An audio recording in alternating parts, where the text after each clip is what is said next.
Charlemagne did not inherit an empire, he inherited a brother. That is the dangerous part. Pepin's order had worked because command had learned to move through one body. In 768, that body was gone, and the machine did what Frankish inheritance expected it to do. It divided.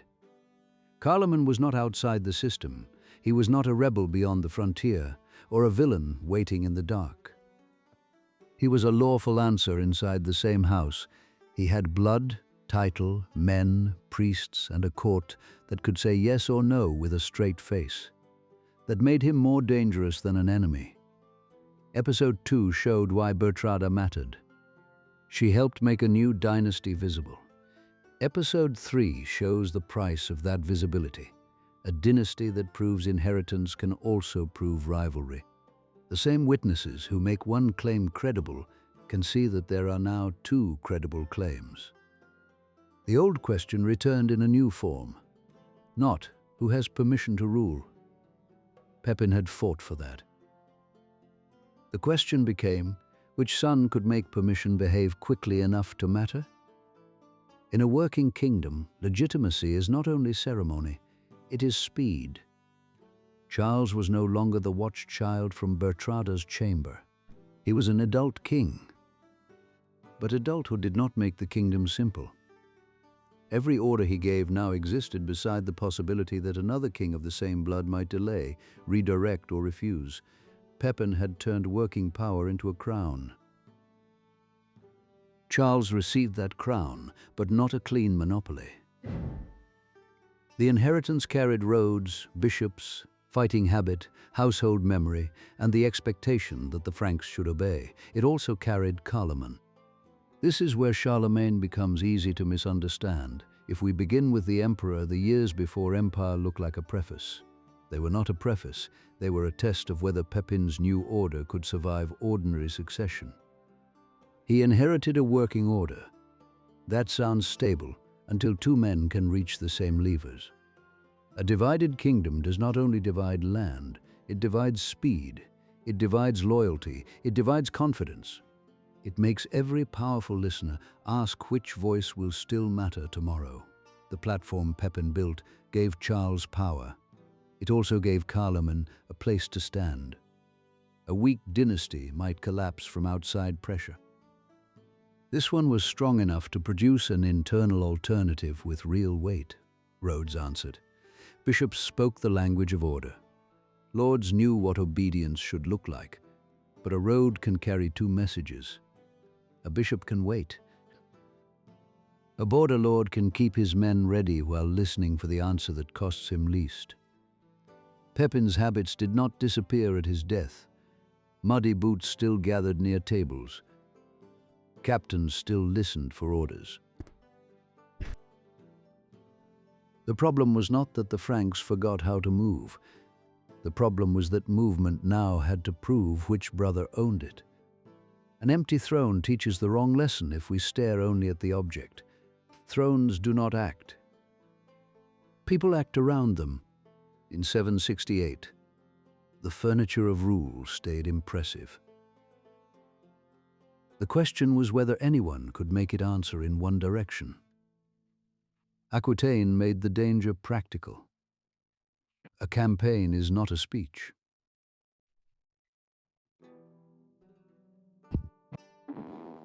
It needs horses, carts, food, oaths, roads, and men who believe the order will still matter when they come home. If one brother acts and the other holds back, the army sees it.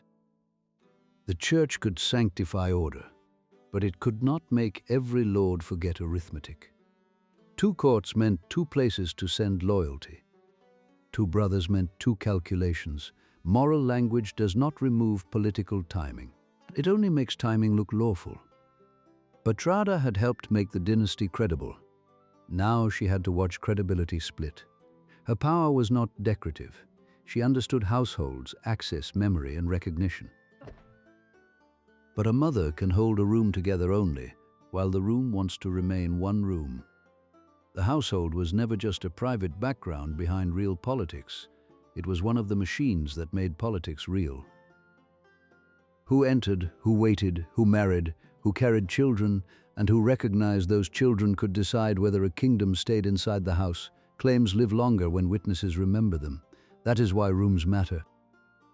A ruler can win a battle and still lose the future if the household, the clerks, and the nobles do not remember the result in the same shape. This is the unglamorous part of power. Keys, accounts, corridors, waiting rooms. People who know which door opens and which message arrives first. Charles and Carloman were not only fighting over land, they were fighting over the texture of obedience. A king is never just a man with a title. He is a network of people who decide his title is the safest answer. That is why equal legitimacy was enough to create danger before anyone needed to announce hatred. Carloman did not have to defeat Charles in the field to matter.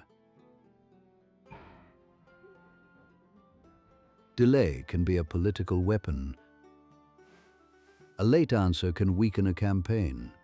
A quiet refusal can make every border lord wonder whether the future is still negotiable.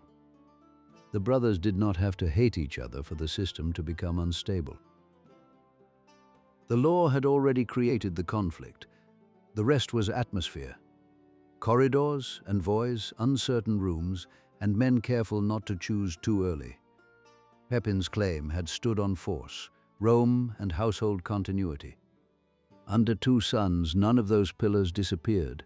They became contested. Which brother could mobilize force? Which brother would Rome trust? Which household future would nobles protect? Then Italy entered the family problem. Lombard interests, papal anxiety, marriage politics, and Carloman's household all began to pull on the same threads. Rome had helped make the new Frankish kingship sacred. Now Rome had to ask which Frankish king could actually protect it. The family problem was never only Charles and Carloman. Wives, children, advisors, bishops, and foreign courts all touched the same inheritance. That is what made the brother problem portable. If it left the Frankish interior, it could become foreign policy. In a crisis, administration can become drama. A command written sooner, a messenger received earlier, a room prepared better, a lord reassured before doubt hardens. These are not minor details. They are how a kingdom decides who is already acting like the future. The papal court did not need sibling gossip. It needed a protector who could move. A divided Frankish house turned protection into a question again. The sacred language remained, but practical fear returned underneath it. Bertrada had seen the coup become a dynasty. She knew how much staging, recognition, and discipline it had required. That is why this crisis matters. The house she helped make visible now threatened to become visible as a fracture. In December 771, Carloman died. History gives the result clearly. It does not give us permission to turn suspicion into proof. What we can say is sharper and safer. The problem vanished exactly when Charles needed it to vanish. Charles did not create every opening, but he recognized openings before other people could organize around them. That may be the real talent. Not inevitability, not sainthood, speed inside a system trained to hesitate. Carloman's widow, Gerberga, and her children carried more than grief. They carried living claims when they moved toward Lombard protection. The brother problem did not die. It crossed the Alps and waited for Charles in another form. The empire was still far away, but the pattern was here. The order Pepin built almost divided itself apart.